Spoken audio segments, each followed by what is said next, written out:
and the world went up in flames. It is only now, it is this tardily, that we are sifting the ashes of those horror times, that we, the triumphant free, try to imagine history minus that one man, minus that one compassionate friend, Helene Humphrey. For it was she who stopped the bullet that might have stopped Hitler. Now you know the rest of the story. Now, the rest of the story.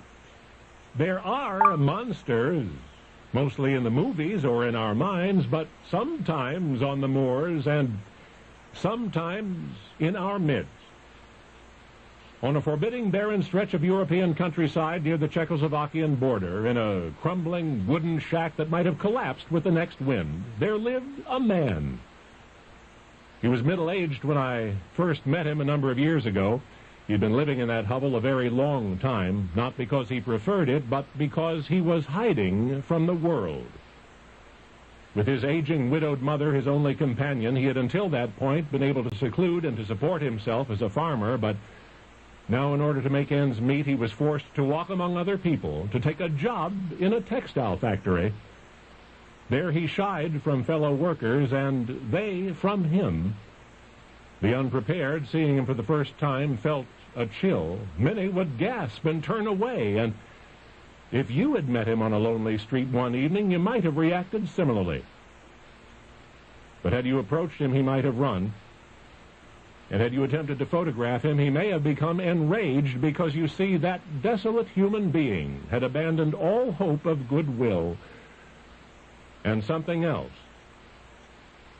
He was haunted by the unending nightmare that someday, somewhere, his gaze would fall upon that one irresistible woman who, for whatever reason, would not resist him, and he would become the father of a monster. As you may have guessed, it was an accident of birth that led to his lifetime of misery. Most of his relatives had died in the war. Now all were gone except for his mother. It was from her, while he was away at work, that we learned much of what we know about him.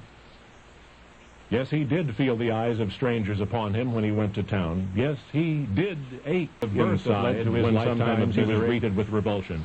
Most of his relatives had died in the war. Was in the church he often visited, except for his mother. It was from her, while he was away at work, that we learned much of what we know about him. Forgiveness for no sin. Yes, he did feel the eyes of strangers upon him when he went to town. Yes, he did ache of birth when sometimes his reasoning with revulsion. Scorned him. Most of his relatives had died in the war. Was in the church he often visited, except for his mother.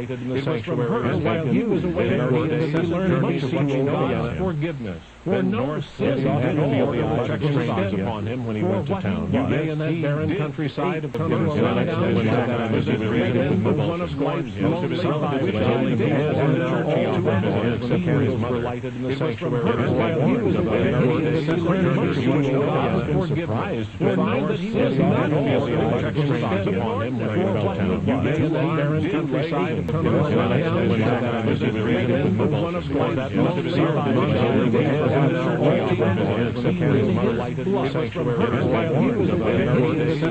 and if strangers sometimes greeted him with wide eyes, it was because they saw what he saw in the mirror, the inherited and eerily precise physical features of a murderer long dead.